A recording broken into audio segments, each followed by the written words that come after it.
I tried to put as much science on this album as I possibly could.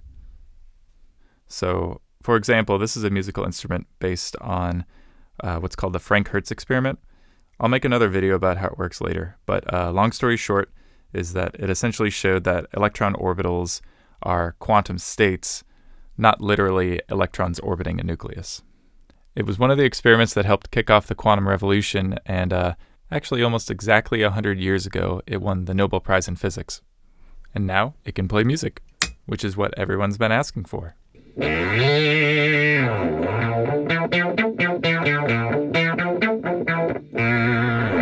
I will say, though, I'm super proud of the fact that the sound of the instrument comes directly from the effect that won at the Nobel Prize in 1925. It's not just using an amplifier that was in the device or something. It's actually using the quantum physics. I'm also pretty happy that it looks sci-fi and it sounds sci-fi, because when you make a physics experiment into an instrument, there's no guarantee that it's going to sound sci-fi or even sound good at all. Speaking of Nobel Prize-winning physics experiments turned into instruments, here's another one. This one's an altered version of the Michelson-Morley interferometer, which essentially showed that the speed of light is constant. For people who aren't that into physics, that's a big deal.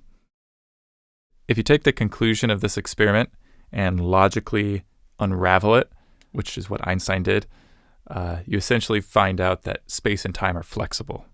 Most people imagine time as flowing at the same rate no matter where you are, and space being this fixed grid, but nope. Anyway, this instrument doesn't rely on the speed of light being constant to work, but it does rely on light being wave-like. And actually that has some pretty reality-shattering implications too. And if you're interested, I plan on making a video about that later. But if you can't wait, just look up double slit experiment on YouTube, and it's pretty cool. Anyway, here's what this one sounds like.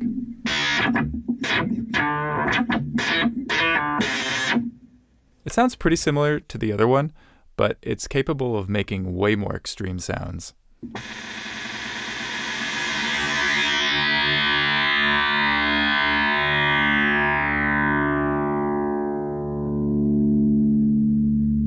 I know I'm not explaining a lot in this video, but I promise I'll explain all this stuff in later videos.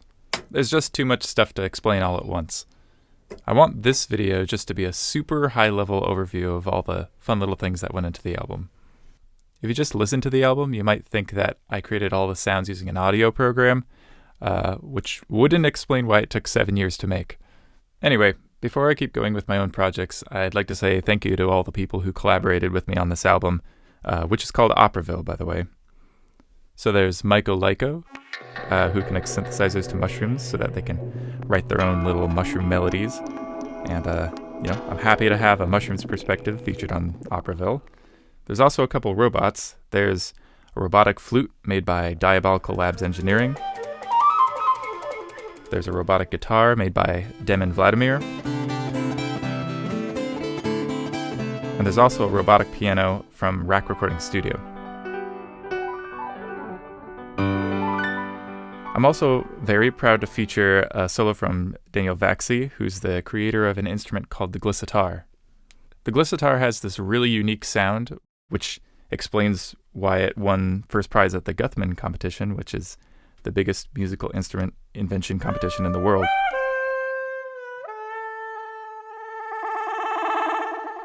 So thanks a bunch to everyone who collaborated. Okay, so switching back to my own work, there's also quite a few software projects that made it onto Operaville. For example, I use a reverb that's simulated from a 4-dimensional room, which is a pretty weird idea if you think about it. We're used to rooms having a length and a width and a ceiling height, but imagine if it also extended in another direction. I'm pretty sure it's impossible to imagine because we only live in 3 dimensions, but weirdly enough, there's nothing stopping you from writing out the equations as if we lived in 4 dimensions. So to me, it's weird that we live in 3 dimensions, but if we did live in 4 dimensions, we know what that room would sound like. Honestly, this one's a little bit of a letdown because it just sounds like a big room. I guess it's a little less resonant. I'm guessing that's because there are so many more vibration modes, but it doesn't sound super crazy or anything. Another fun simulation was this double pendulum, which again is turned into a musical instrument. The double pendulum is a common example of chaos in physics, which is not the same as randomness.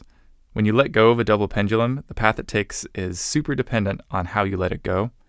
It's so sensitive to its initial conditions that it almost immediately takes a totally different path if you don't release it in the exact same way.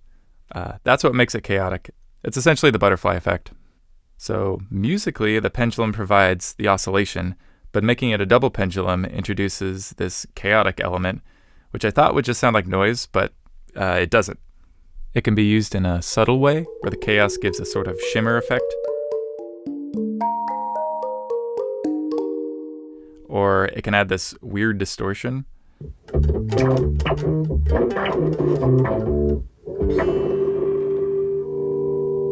A lot of these projects require work in the signal processing domain, which turns out to have some pretty mind-blowing stuff going on too.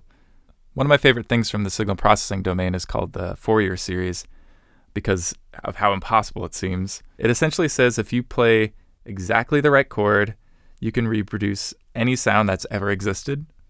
So imagine you're playing a keyboard and you hit a chord one time and hold it, and the sound that comes out is Martin Luther King's "I Have a Dream" speech. I have a dream that one day this nation will rise up. That probably sounds totally made up and impossible, but it's a real thing, and actually a lot of our technology depends on that being a real thing. I should mention there's an asterisk to this. To get the exact sound of Martin Luther King's speech, the keyboard has to be set to play sine waves, and you have to hit exactly the right note, which probably won't fall into the Western scale.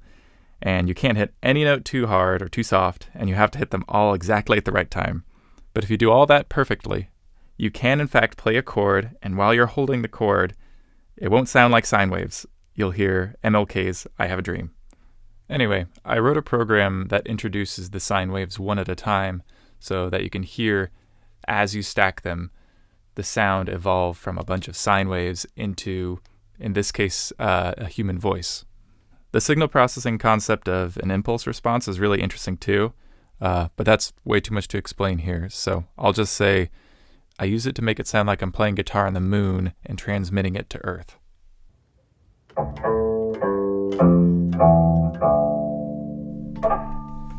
I'll also mention some other software projects that made it onto Operaville, which don't directly relate to signal processing. So for example, I tried my hand at mapping my voice to a violin, which is similar to the work that Google's research team called Magenta. They do something like that. Theirs is called tone transfer, and it uses machine learning.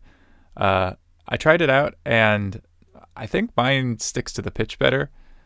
It still sounds like a fake violin, but I kind of like it that way.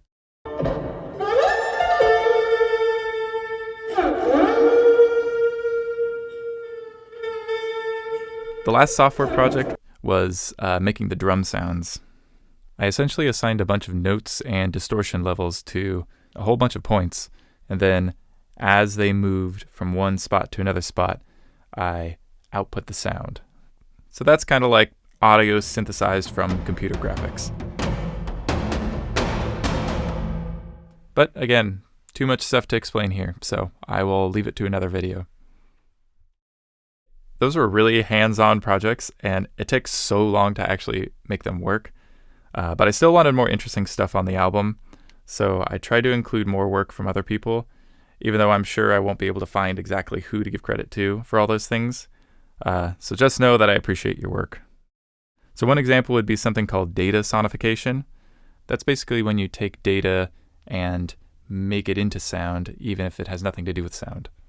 On Operaville, I have data from solar radiation, gravitational waves, earthquake data, and I'm not sure if this counts, but I also have sorting algorithm sonifications.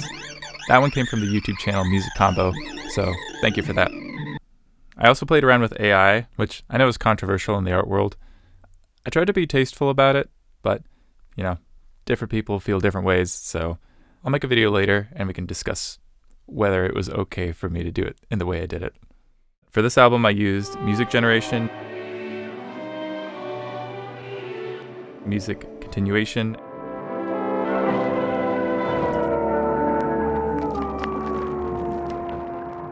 voice transfer.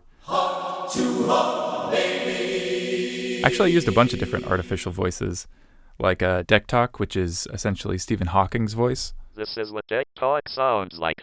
I used Utao, which is this Japanese vocal synthesizer with a super interesting community. I'll talk about that more later. I used an old Speak and Spell toy from the 70s. I used this ridiculous program called Pink Trombone that I think is used to demonstrate the vocal tract.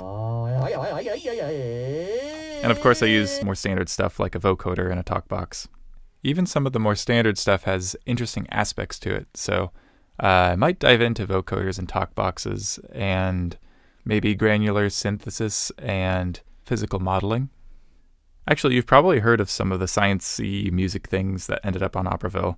Maybe you've seen Mark Rober play with or maybe you've seen music played by a Tesla coil, or a stepper motor.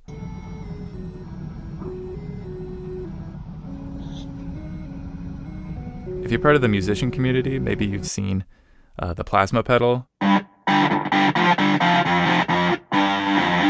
Or Heinbach's moon echo effect. You might have also seen Andrew Huang play with a electromagnetic microphone, which picks up the electromagnetic waves emitted by any sort of electronic device that has an AC signal. Maybe something you haven't seen but should totally check out is called the Daxophone. To me, it sounds like something between a cello and a human voice. Extremely hard to play, but I really love how it sounds. Anyway, all of the stuff I just mentioned is on Operville too. That was definitely information overload, but the good news is you don't have to remember any of it. I just wanted to get it all out there so that when you're listening to the album, you can feel the connection to science. Because it's not just a bunch of sci-fi sounds, it's a bunch of science sounds. And having that knowledge, I hope, adds a layer of immersion that wouldn't have been there otherwise. Like when I listen to something and I know the backstory behind the lyrics, or that it was done in one take, or something like that, it adds something that's hard to describe, but definitely increases my enjoyment of the music. If you really wanted this video to be an explanation for all those concepts, you're welcome to stick around and I'll explain it later. The plan right now is to upload one song per week with another video or two about how it was made. I'm pretty busy nowadays, so that schedule is probably going to slip, but that's the goal. I hope you enjoy Operville, and I hope all the fun little things I put in there enhance the experience.